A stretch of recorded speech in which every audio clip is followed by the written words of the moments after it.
Olá pessoal, hoje eu vou falar sobre um tema que nos preocupa muito como os pais, que é a seletividade alimentar. Diversas crianças com autismo têm muitas dificuldades em se alimentar ou têm uma alimentação muito pobre. Esse vídeo aqui eu vou fazer direto com dicas muito rápidas para que a gente consiga ajudar nesse problema ou simplesmente minimizar um pouquinho. Eu sou o professor Júlio Kobe, eu sou doutor em comunicação e também sou especialista em análise do comportamento. Eu também tenho um filho autista que tem essas características de seletividade alimentar e a gente precisa começar a observar o comportamento da criança para ver quais são os estímulos que estão fazendo com que ele rejeite alguns alimentos.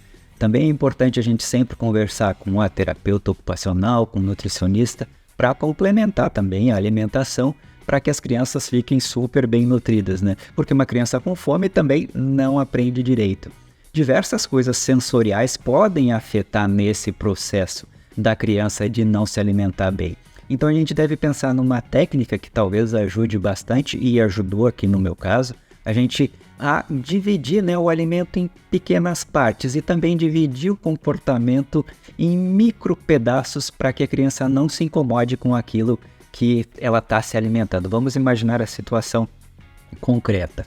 A criança come arroz e feijão, mas não come carne, não come arroz, não come salada.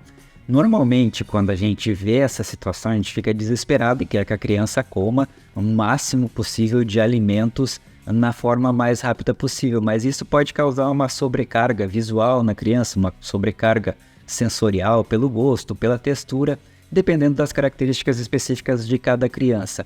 Então a gente deve limitar as coisas que a gente vai ensinar para a criança ou introduzir novos alimentos da criança um pouquinho de cada vez, e isso vai facilitar bastante. Então meu filho comia arroz e feijão, a gente começou a cortar um pedaço de carne simplesmente do tamanho de um grão de arroz para colocar junto. Então a gente 2, 3, 4 pedacinhos de carne ali junto com arroz para ficar junto. Então 3, 4, 5 dias simplesmente para a criança olhar aquele pedacinho de carne ali. Ela come o arroz, come o feijão normalmente e nem chega a experimentar a carne. Por enquanto, o que a gente está fazendo é simplesmente acostumar ela a ter um pedacinho de carne no seu prato. Depois de algumas tentativas, a gente começa a colocar esse pedacinho de carne, que é do tamanho de um grão, junto com arroz. E aí começa a experimentar para ver se a criança vai comer. Então, se for, talvez esteja muito grande ainda o pedaço, a gente pode ainda diminuir. Mas com essas tentativas, assim, vai ficando cada vez mais fácil dela experimentar. E também os pedaços que eu falei para você são muito pequenininhos, né? Então a gente não vai colocar um pedaço grande de carne. Mas com o tempo a gente vai aumentando. Daí não vai ser simplesmente do tamanho de um grão de arroz. A gente vai aumentar um pouquinho. Mesma coisa com saladas. A gente vai simplesmente colocar um pedacinho pequenininho ali do verde para que a criança possa colocar. Coloca por baixo. Depois de um certo tempo começa a misturar. E aos poucos a gente vai introduzindo novos alimentos, mas um de cada vez. Isso é muito importante, que a gente pense ao longo prazo, né? No desespero, que nem eu falei anteriormente, a gente quer introduzir vários e vários elementos, mas pode ser que isso seja um estímulo muito grande para aquela criança ali. Isso vai fazer com que ela rejeite cada vez mais. Então, depois que a gente fizer esse processo da introdução da carne, que ela já está comendo uns pedacinhos pelo menos decente, aí sim a gente vai começar a fazer esse mesmo processo com um outro alimento e assim por diante. É um trabalho de longo prazo, obviamente, que não vai ser necessário com que a gente resolva esse problema tudo de uma vez só. Vamos aos pouquinhos, que talvez isso ajude. Por exemplo, se a criança também só toma suco, a gente pode e não tomar água, pode ir diluindo o suco. Também é bem comum isso de acontecer. É imaginar para resolver os problemas assim aos pouquinhos. Isso talvez às vezes seja um erro dos pais, com que a gente tente resolver tudo de uma vez só, de uma forma direta, e isso às vezes nem sempre vai ser possível, porque a criança vai rejeitar. Então a gente pode fazer uma lista de alimentos que quer que a criança consuma e fazer um planejamento para colocar o que seja mais fácil para ela consumir de início, depois o médio e depois o mais difícil. E lembrando também que às vezes a criança simplesmente não vai gostar de um determinado alimento e que existem outros que podem fazer a substituição dele, desde que a criança se alimente bem.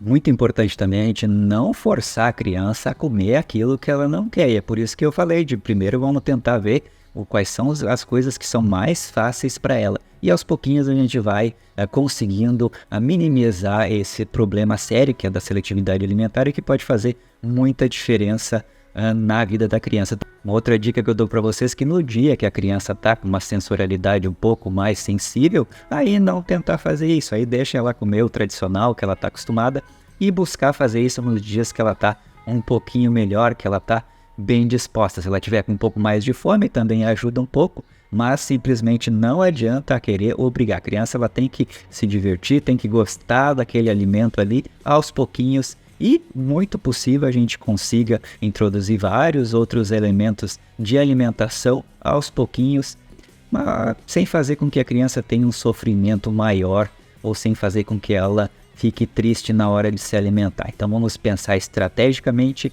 alimentos um de cada vez, um alimento novo de cada vez, tentem até a criança ficar habituada a comer aquele alimento. Também, às vezes, as crianças elas ficam muito tempo sem comer determinada coisa, elas acabam esquecendo o que gostam. Então, é importante que esse hábito de experimentar seja colocado aos pouquinhos de volta na vida da criança. Então, pessoal, espero que vocês tenham gostado do vídeo. Não esqueçam de dar um like e curtir o canal. Um abraço e até o próximo vídeo.